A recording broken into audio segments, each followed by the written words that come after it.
নমস্কার বন্ধুরা, সবাই কেমন আছেন? আশা করি ভালো আছেন। আমিও ভালো আছি। আমি নীলিমার ভালোবাসা রান্নাঘর থেকে সবাইকে স্বাগত জানাচ্ছি। আজকে আমি একটা নতুন রেসিপি নিয়ে এসেছি, পুরো নিরামিষ, হলুদ ছাড়া। আর হলুদ ছাড়া কেন করছি আমি এটাও বলে দিচ্ছি। আপনার দাদা ভাইয়ের জেঠিমা মারা গেছে, ওর জন্য আমাদের ওষুধ, ওই জন্য আমি নিরামিষ করছি। আর তরকারি না করলে আমার ছেলে একদম খেতে পারে না। এই যে সব সবজি তো এখন খাওয়া যাবে না, আর সাদা তেল সর্ষের তেলও দেওয়া যাবে না, হলুদও দেওয়া যাবে না, গুঁড়ো লঙ্কাও দেওয়া যাবে না। কীভাবে করবো? তা আপনাদের যে ওষুধ হয় তো এইভাবে করে খাবেন, তাহলে খুবই ভালো লাগে খেতে, আর দেখতেও ভালো লাগে, সেন্টও হয় খুব সুন্দর। তাই আমি 3খানা আলু নিয়েছি আর 6খানা পটল নিয়েছি। এই পটল দিয়ে আলু দিয়ে আমি ঘি দিয়ে তরকারি করবো। আর কাঁচা লঙ্কা দেবো, লবণ দেবো, আর এতে সামান্য একটু ধনিয়া আর জিরে গুঁড়ো মিক্স করা আছে, সামান্য একটু দেবো, আর কিছু দেবো না। চলুন তাহলে আমি এগুলো সব কেটে নিই। আর এইভাবে আমি যেভাবে বানাবো আপনারাও এইভাবে বাড়িতে বানিয়ে খাবেন। ওষুধ হলে আপনাদের খুবই ভালো লাগবে, কেন মেয়েরা যেভাবেও খাওয়া যায়, কিন্তু ছেলেদেরকে খাওয়ানো যায় না। ওদের ডাল ভাত তরকারি না হলে ওরা খেতে পারে না, আর আমার ছেলে তো একদমই পারে না। ওর জন্য আমি এই তরকারিটা করছি। আপনারা প্রথম থেকে শেষ পর্যন্ত দেখুন, তাহলে বুঝতে পারবেন, আর কমেন্টে জানাবেন কেমন হয়েছে। বন্ধুরা এই দেখুন, পটল আলু কাঁচা লঙ্কা কেটে নিয়েছি, কাঁচা লঙ্কাগুলো চিড়ে নিয়েছি, এই দেখুন ধুয়ে।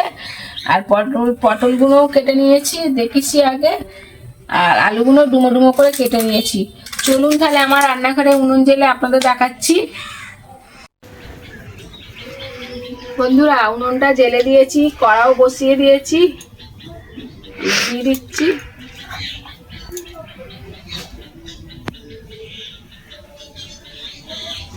পরিমাণ মতো ঘি দিয়েছি, বেশি দেব না।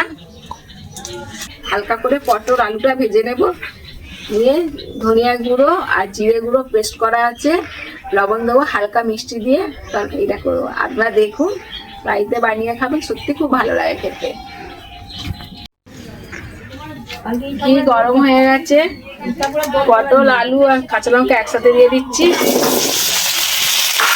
নেড়ে চেড়ে ভেজে নেব। বেশি লাল করে ভাজবো না।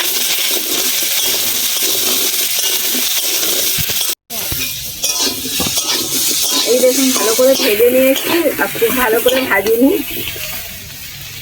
এবার স্বাদ মতো লবণ দিয়ে দেবো, নেড়ে চেড়ে একটু ভেজে নেব।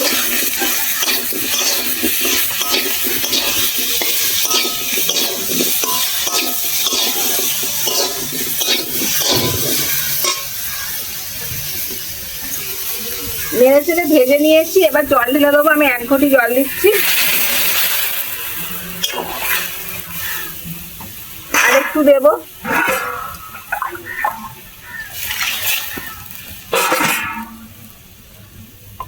ধনিয়া গুঁড়ো আর জিরে গুঁড়ো পেস্ট করা আছে, 1 চামচ দিয়ে দেবো।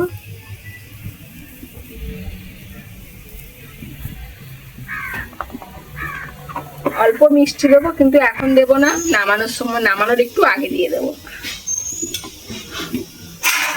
একটু ঘেঁটে দেবো ভালো করে, নেড়ে চেড়ে চাপা দিয়ে দিচ্ছি। এখন আমাদের ওষুধ তো কদিন, ওর জন্য এইভাবে রান্না করে খেতে হবে। এভাবে রান্না করলেও কিন্তু খেতে ভালো লাগে, খারাপ লাগে না।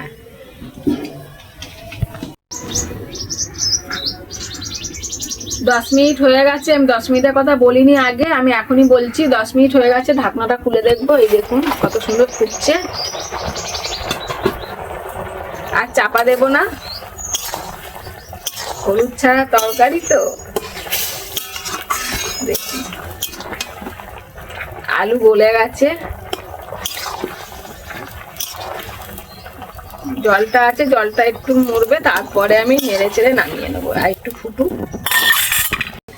বন্ধুরা এই দেখুন ঝোলটা অনেকটা মরে গেছে।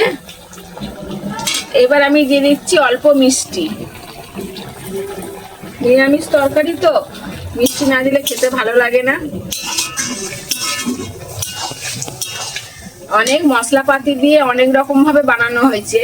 এবার আজকে যে তরকারিটা আমি বানালাম, এই তরকারিটা আপনারাও বাড়িতে বানিয়ে খেয়ে দেখবেন, সত্যি খুব ভালো লাগে। আর এটা শরীরও খারাপ করবে না, আর কোনো অসুবিধাও হবে না।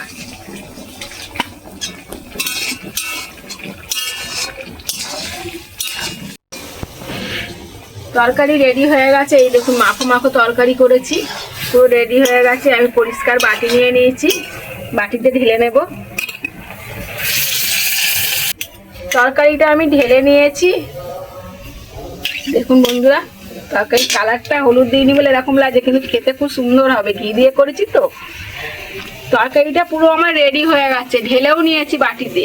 এবার অল্প ঘি ওপর দিয়ে ছড়িয়ে দিয়ে চাপা দিয়ে দেবো।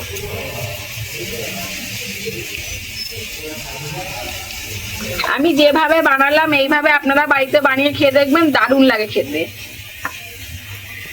আর চলুন তাহলে আগামী ভিডিও আবার দেখা হচ্ছে। সবাই ভালো থাকুন, সুস্থ থাকুন, আমার ভিডিও দেখতে থাকুন।